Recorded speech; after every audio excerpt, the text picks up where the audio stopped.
Okay, everybody. Thank you all for attending here today. And so I have Steve Fambro here on my left, and on my right I've got Daniel Barrow.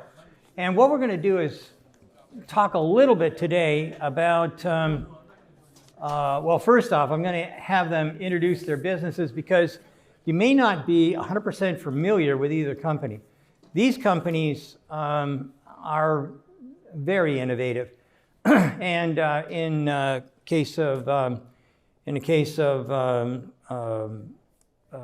Daniel's company, a lot of their techniques and technologies have been developed by themselves. And in Aptera, of course, Aptera is radically different. Doesn't have as many wheels as the rest of the car companies, and it basically runs for free. So, but before I get into any of the questions, what I'd like to do is start off by letting them explain a little bit about what a teaser I just gave out. So, Daniel, can you give us a little bit of a background? Of course. On your... So Reeve is a technology company. We're a technology company in the automotive world. And what we do is we basically build software-defined vehicles or by-wire vehicles. We have a very advanced tech that allows us to put by-wire technology, which means we steer, brake, and drive fully by wire in any kind of vehicle. We call it the recorner.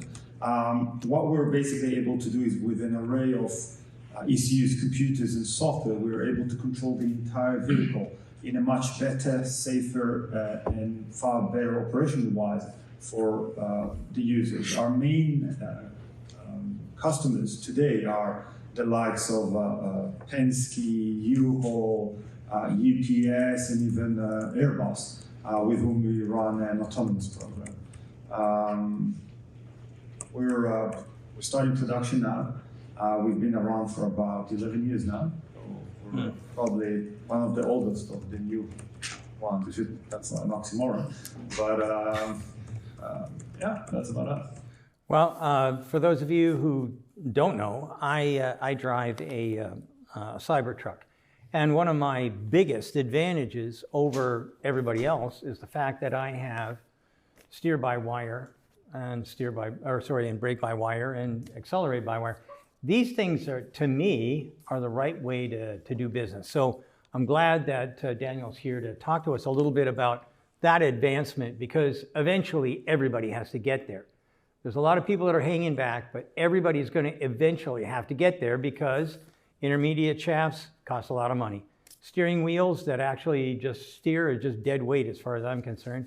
And I think that the steer-by-wire, and I don't know if you're doing it as well, but rear wheel steer, I'm going to save that question. So anyway, that's kind of like what I'm looking at from Reeve. And then let's talk a little bit about Aptera. Sure, thanks, Dan. My name is Steve Fambro. I'm CEO, co-CEO, co-founder of Aptera Motors. We've been in business since about 2019. We have a simple mission at Aptera, that's to make every journey powered by the sun. We do that through a vehicle that gets 400 miles range. We've designed, you might think of it as a range extended electric vehicle, but instead of a gasoline engine, it has solar cells, solar panels.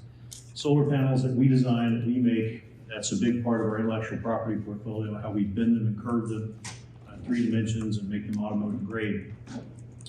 Aptera uses extreme efficiency both with low drag aerodynamics, lightweight composites, and of course our solar technology to make probably the most efficient vehicle in the world. It uses about 100 watt-hours per mile. It's 400 miles range on a tiny 40 kilowatt-hour pack. We've got about 50,000 pre-orders, about 2-3 years of production pre-sold. So we've got a lot of work to do to build it, and it's in production. We're almost there. It's got one major feature. How many wheels is your car? 3. 3. So for those of you who say, 3 wheels, that's going to flip over. How many people here have ever seen me drive anything on Munro Live YouTube? Yeah. Did you see me hold back? No. Okay, so at the end of the day, they gave me a 3-wheeled vehicle to try out. And I did my utmost. You guys had it was a housing development or something somewhere, And they said, oh yeah, go ahead, see if you can flip it over. And I did everything I could, and I couldn't even lift a wheel. So at the end of the day, before anything about torque steer and flipping the car over, anything, I can tell you for sure that is not going to happen. No way. If I can't flip it over, it can't be flipped. So there we go. So now what I'd like to do is jump right into it. And as you mentioned, Daniel, you're in production or getting to production. So what have been the major obstacles that you've had to overcome? Well, you know, actually it's called production hell. Yes. By some, and it is complicated to go to scale production in automotive. We've chosen a different path than most. So, as I said, we're a tech company, and we're very proud of our tech, but we're also an OEM. We developed a capability to be both an OEM, putting vehicles on the road and making them ourselves, and also completely not competing, working with other OEMs, giving them just the bits they need in order to accelerate and have all vehicles by road. And the way we've done it is that we recently announced that we partnered with one of the world's largest tier ones called Munro. They're about 200,000 employees, 20 billion in revenue, 400 plants across the world. And we're collaborating in the sense that they're running our supply chain.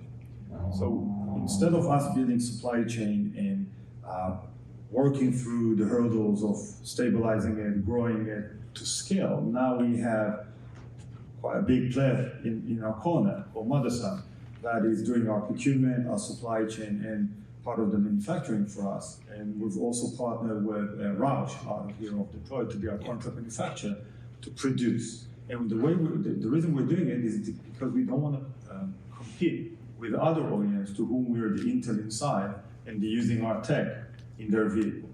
So we're still neutral to the fact that we don't have our own supply chain, we're not competing with them on one hand, but on the other hand, we have a very stable, very scalable supply chain run by one of the largest tier ones in the world that actually holds quite a significant portion of us as a skin in the game to ensure stability and scalability to the Penske's and UPS's of the world who buys from us. So while we're on that topic then, does I've forgotten the name, what was the name of your? Madison. Does Madison basically sell your product to anyone else? No. They're a partner, they run the supply chain.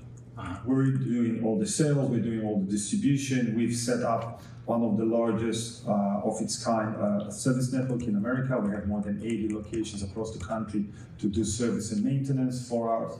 And just to show you how simple it is to maintain a powered-by-rear vehicle, because remember, as I said, we're working with the largest fleet, so it's not more performant towards optimizing uptime, optimizing efficiency, and so on and so forth. So everything is packed around what we call the corner, the wheel hub, basically. We're not using hub motors, we're using close-to-wheel motors, but it's around the wheel, and it takes less than an hour to change that corner.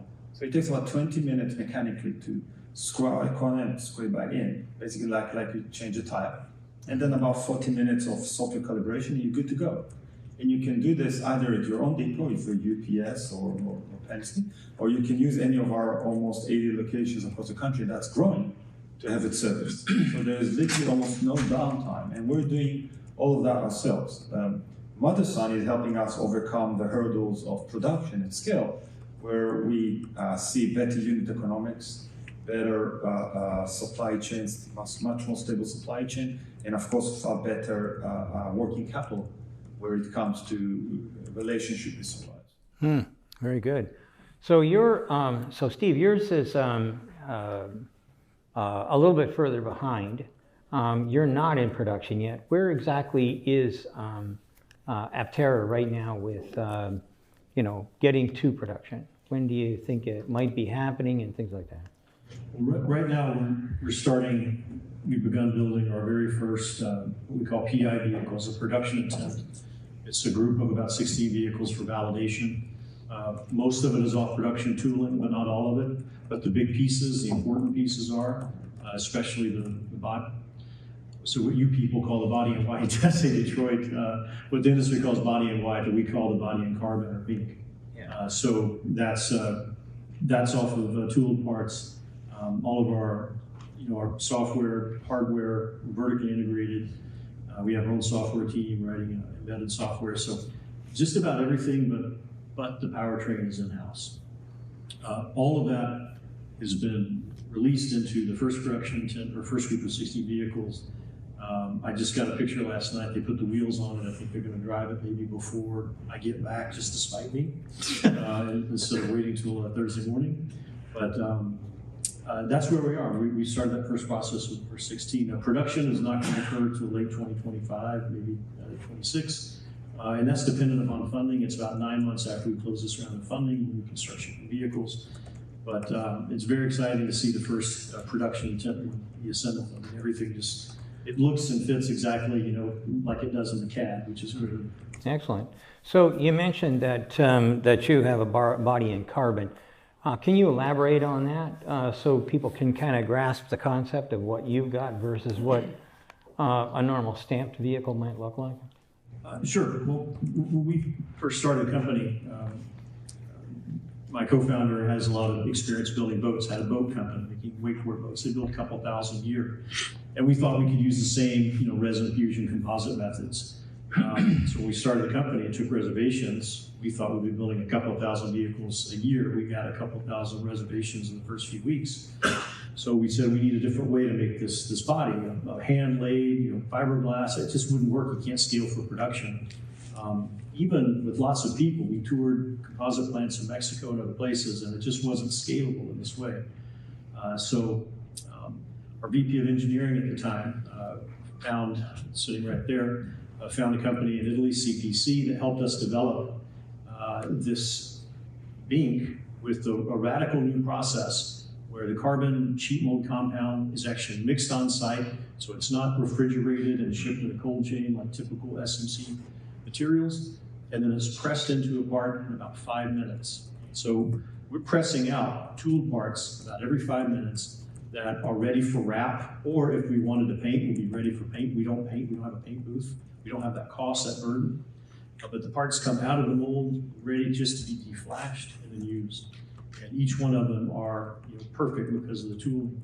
Tooling was the single largest cost of the program so far.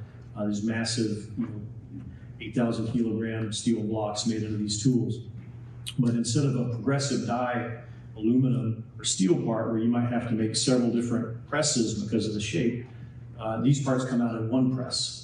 So every 5 or 6 minute part comes out. We're able to do 40 vehicles a day with the tools that we have. We just need to get to that step in terms of the assembly process. So one of the things that I'm not sure how many stampers we've got in the audience, but prior to becoming an engineer, I was a tool maker.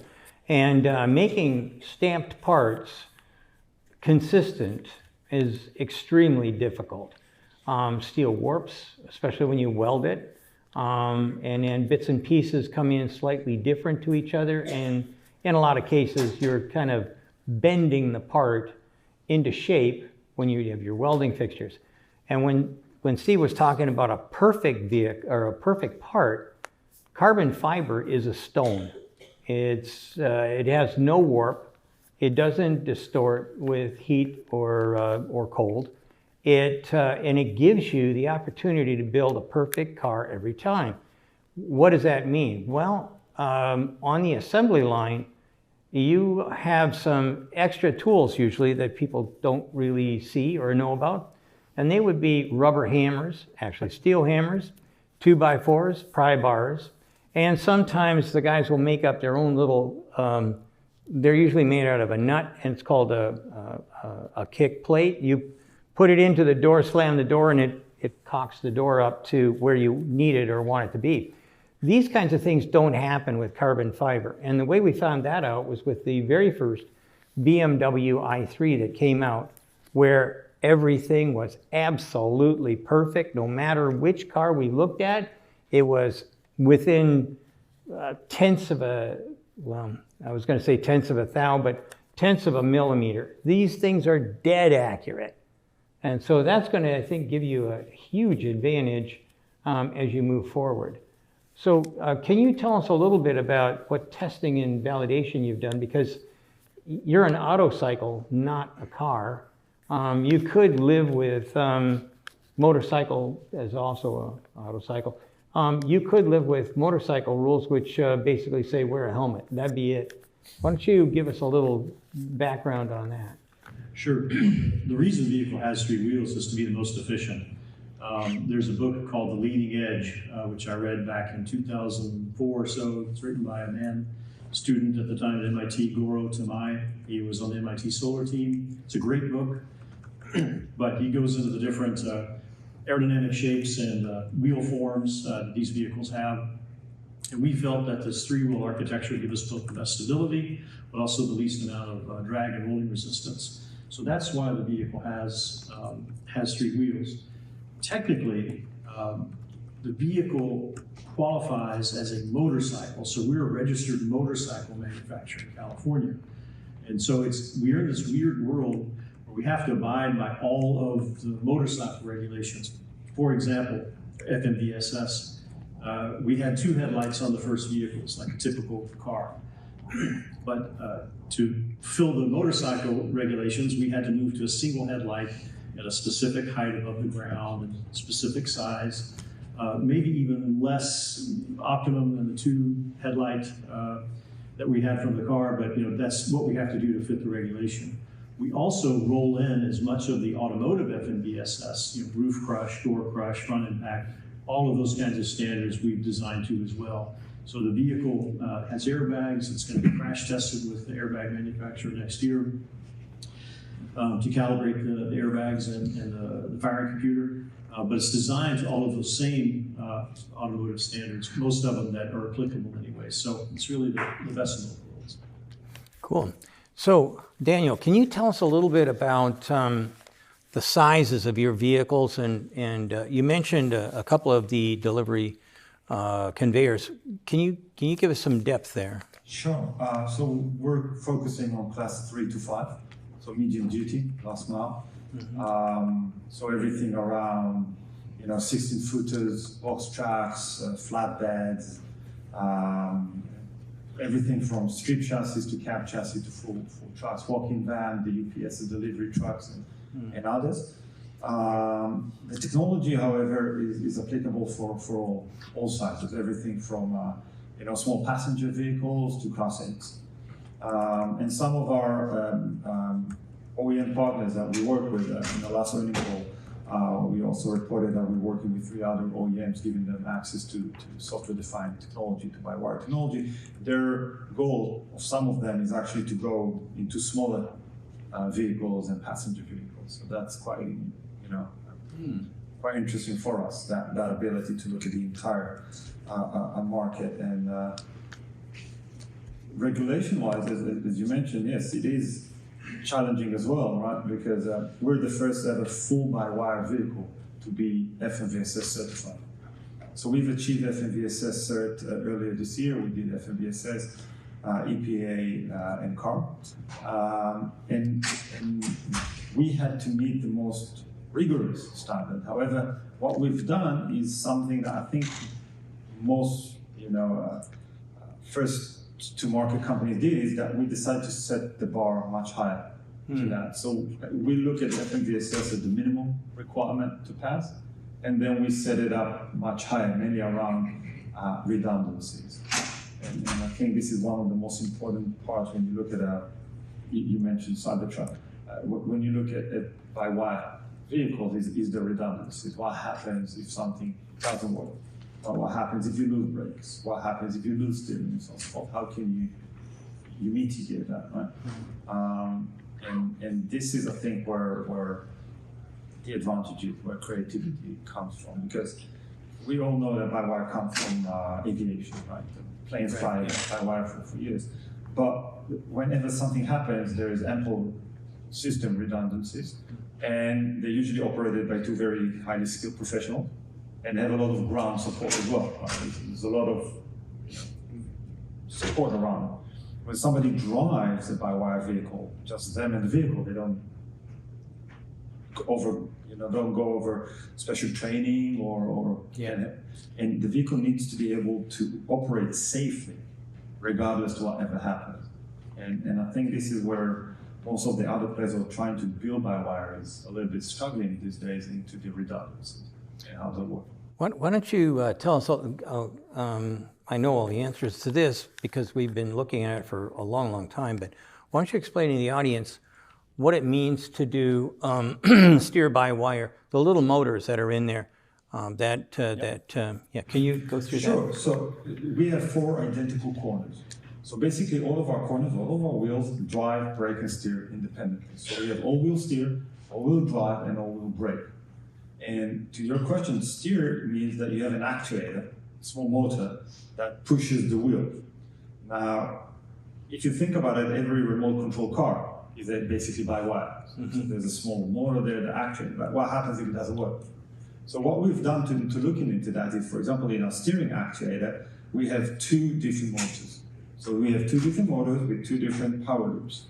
So if one fails, the other ones still operate. But even still, if the entire corner is now stuck, and let's say you took a corner at, I don't know, 30%, left corner, sorry, 30 degrees left corner, and then one of the corners is stuck at 30%, and the wheel is now aligned, and you want to continue driving straight. The array of computers, the ECU that I mentioned, know how to compensate and continue driving the vehicle safely until you stop and maneuver better, even if one corner is completely malfunctioning. And I think this is, you mentioned flipping vehicles, this is exactly how you mitigate things like that. And now, when people think about EV, usually they think about a Tesla or a Cybertruck. Now, go to a class 5, a 200,000 pounds vehicle, going 60, 65 miles per hour, and the amount of force and energy you have to control as you steer, as you brake, as you accelerate safely. And that's kind of one of the big arguments that most people that are, say, in the industry already, the legacy kind of, they continuously talk about how this is going to be impossible, and then it kind of shows up. But it always seems to show up on smaller companies like yourself and Steve's company. So can you tell us why that happens? Many people know, and lots of people say, oh yeah, if you're a small company, you're more agile, you're more inventive. But how does that happen? Well, I can tell you my view into that. Yeah. Yes, you're more agile, you're more capable, but I don't think that's really, I think it's for 2 other reasons. One, usually small companies start from a clean slate of paper. So that's not the way that you have to bring with you as to, we used to do this way. Usually when you go to the big OEMs and you go, okay, we want to do something that way, you go like, no, but we've been doing it this way for years and it works, why would you change? Yeah.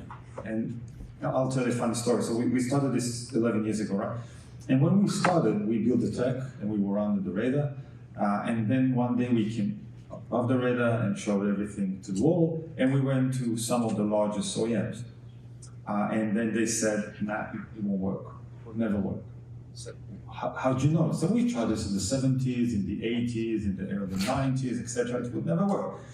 So we said, okay, we tried to convince them. It worked. Said, you know what? Fine. We went back home and we built a few prototypes. We took those prototypes, showed them to them again. And you go like, wow, that's brilliant. How did you do this? Except said, okay, so can we work together now? No. So, why not? They said, nobody's going to buy it, ever. There's no single customer that want to have buy wire vehicle. So how'd you know? So we tried in the 70s. Said, okay. Fine. So we went back home and we started doing our own marketing. And we got a huge backlog of the world's leading fleets. We went back to them. And we said, okay, can we work together now? They go, no. I said, why not?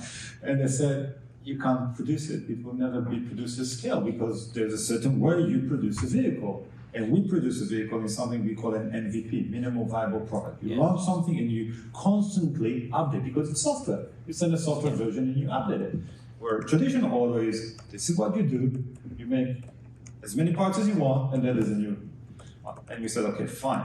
And we built manufacturing capacity. We built a plant in the UK with a capacity of 40,000 corners a year, 80,000 double shifts. We brought in the T1s, we brought in Madison. And then we wanted to go back to the OEMs. And then my co-founder said, like, let's not go enough. They'll just say no again. And as we were debating that, we started getting calls. And we said, why now? So like, well, it seems to work now. So like, okay, that's fine. So you have to be able to run a certain mileage with a new tech. And you have to be able to check all boxes. You have to make sure that it works. You have to make sure that this is what the customer wants. You have to be able to make sure that it can be produced at scale.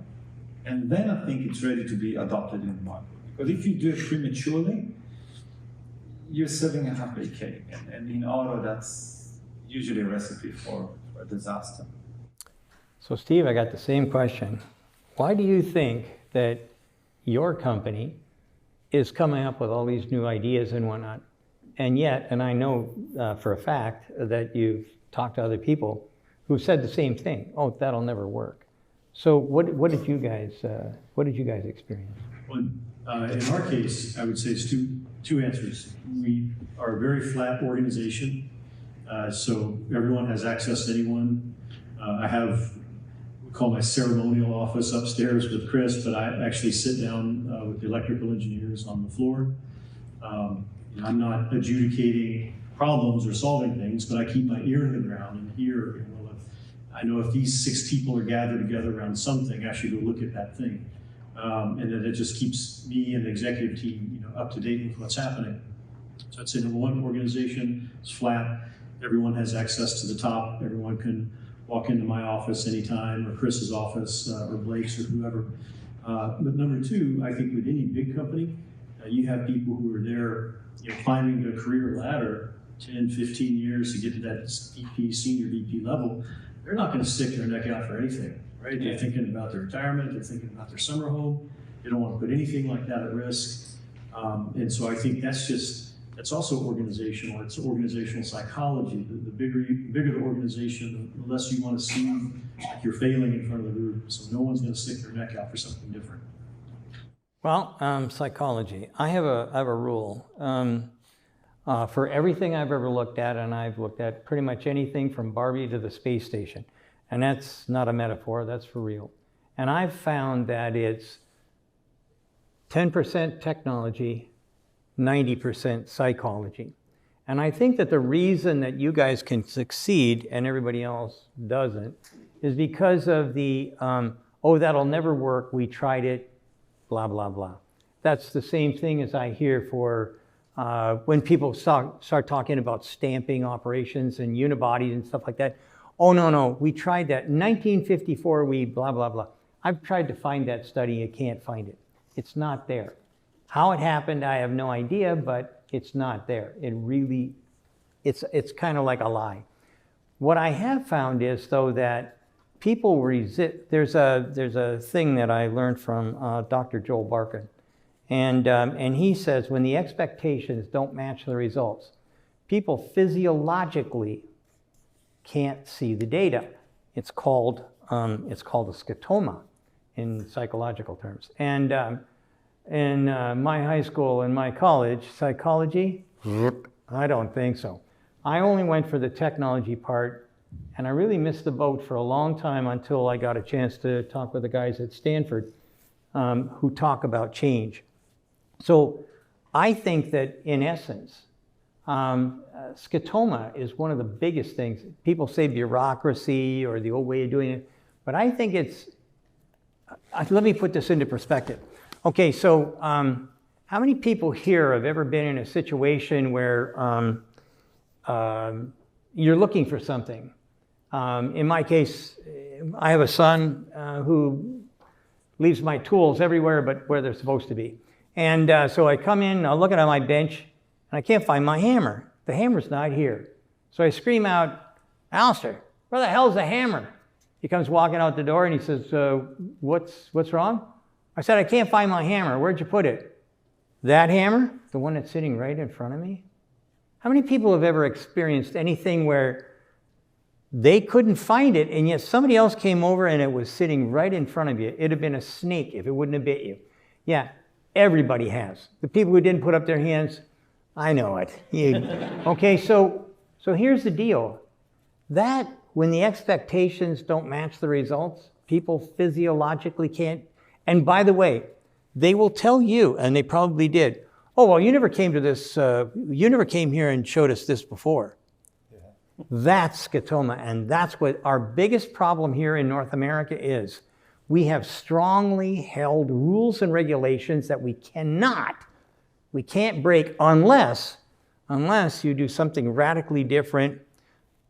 And basically, we've got two radically different companies here. We were supposed to have 4 people up here, but I'm kind of glad because now we can talk a little bit about stuff that wouldn't be from like a normal kind of company. So I've got a question for you. We've heard a lot of stuff about, competition from China and whatnot. So who's your competition in China? No one. Who's your competition in China? So that's the difference between someone who's worried about the future and someone who's doing something about the future. And so I think that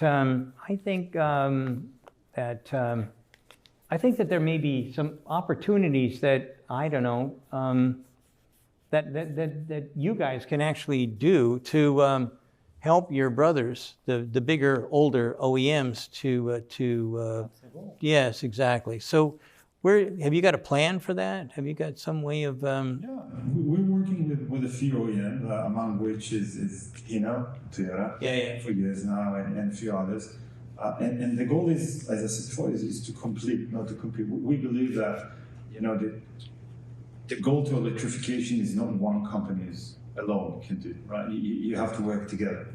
And with all honesty, I don't think we have any advantage in building cabins or seats or why? Why would we want to build chassis frames? I mean, we do quite nice work with that for myself, but we have no advantage there.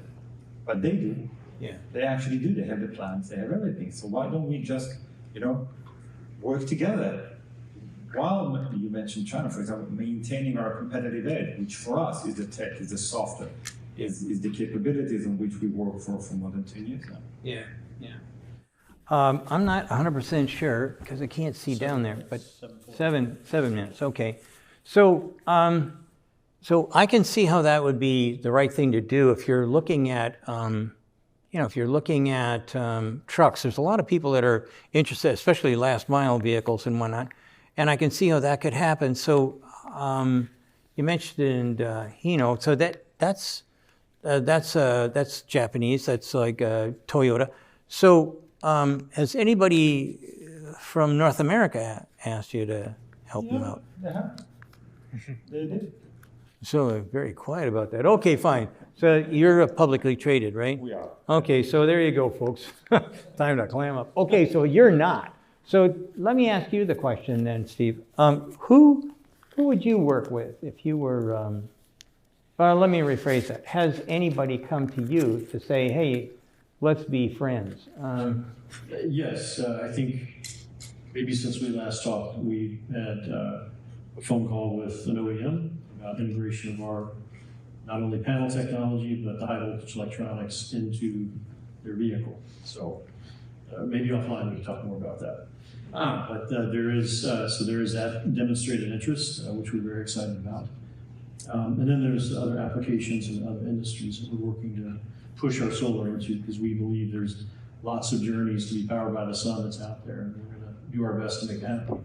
Okay, so one of them that I know for sure because some very clever guy on X figured it out, and now that it's in the open, I'm pretty sure you can talk about it. Why don't you tell us a little bit about your products on ground equipment for airports? Well, most people don't know every airport around the world, not just North America, there's a fleet of equipment called GSE, ground support equipment. And there's a push globally to move them from gas and diesel to electric. And there's lots of reasons for that. Carbon is one, operating cost is another, maintenance cost is another.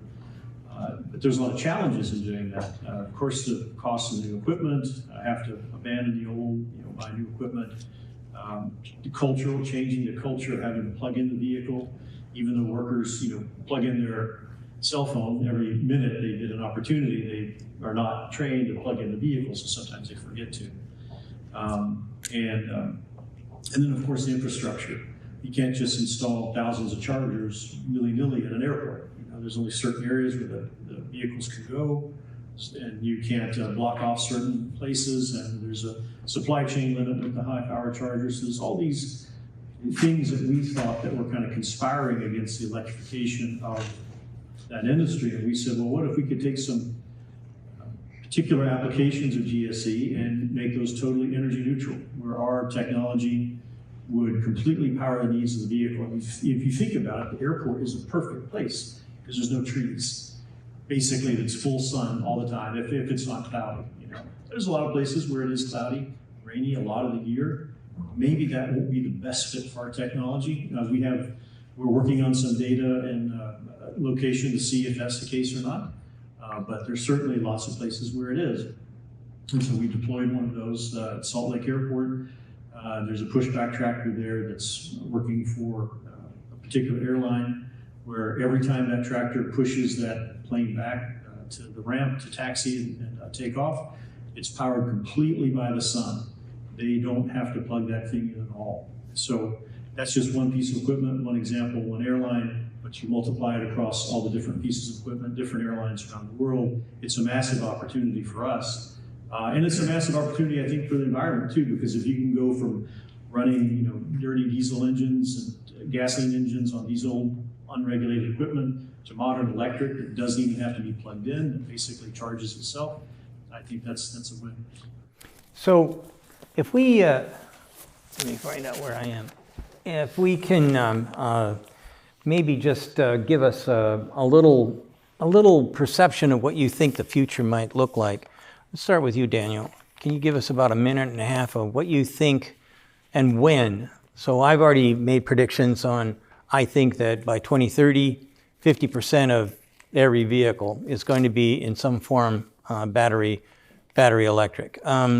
So there may be extenders and there may be hybrids, but at the end of the day, what's your perception? What is your take on this? Because quite frankly, if I ask somebody from a major OEM, they'd probably tell me a big V8. But I want to see what you have to say.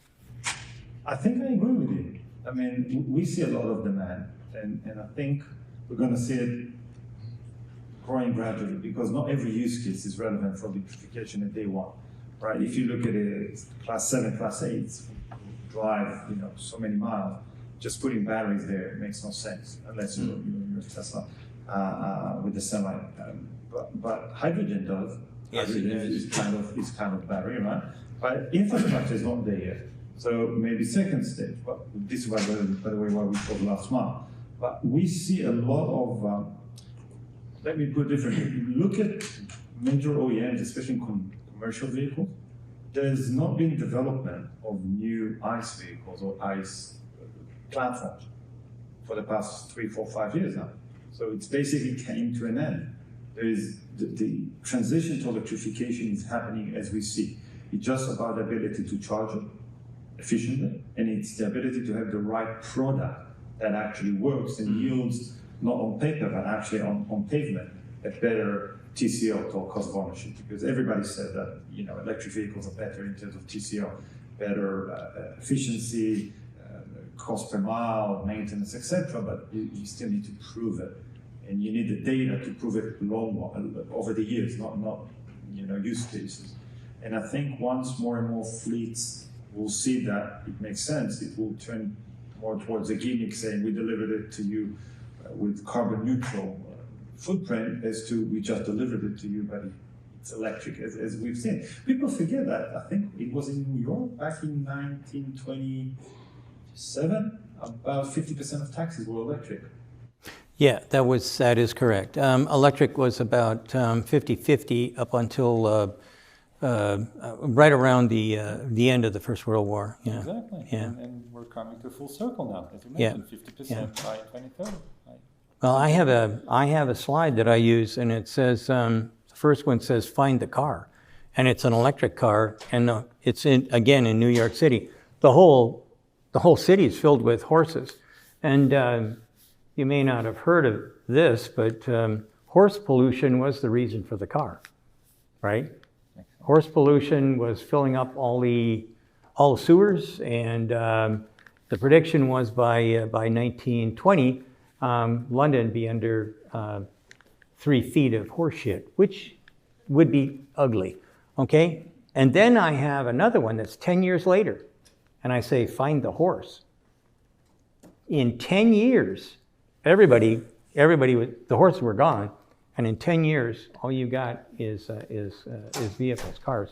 So, same question to you. What do you think, Steve? Well, first, I just want to talk about your example of horse poop. I think it's a great analogy of how a lot of the industry doesn't understand the nature of the opportunity with EVs. So, the equivalent of modern EVs from virtually every OEM making gasoline engine sounds is like having a pooping device on your car to make it poop to recreate the horse experience, right?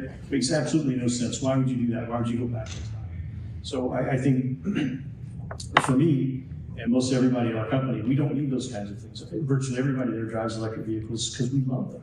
They're fast, they're efficient, they accelerate past everybody else effortlessly. You know, they require zero maintenance. I have 3 of them in my family. And it is the future. Whether or not in other places it adopts as fast or quickly, I definitely believe it's the future. Well, I think that everybody can say it's the future, but you're still going to have hangers-on that are going to slow things down. But at the end of the day, you can keep on going. I can't see the monitor down there, but it looks like we've got 1 minute and 30 seconds. Any kind of wrap-up thought? They say California leads the nation in terms of how it adopts new technologies and deploys these technologies. I think you're going to see that continue to be reflected. Electric vehicle sales in California and the country have completely outstripped virtually every financial prediction, from Jefferies or Chase Bank or these other banks that they produce McKinsey studies saying, oh, here's the ramp of electric vehicles, and we've blown past that. And that's because people recognize just what a superior experience it is. But you can't increase it by beating people over the head with it. You just have to let them drive and experience it, and they see for themselves, and it sells itself. And that's what I've been basically saying. If we want to see electrification, you're going to have to see people in electric cars, taking them on for a day or two, just to see how much better it is. And quite frankly, I said this in the last session that I was in, talking to some guys at Volkswagen in Germany, and what did they come back with?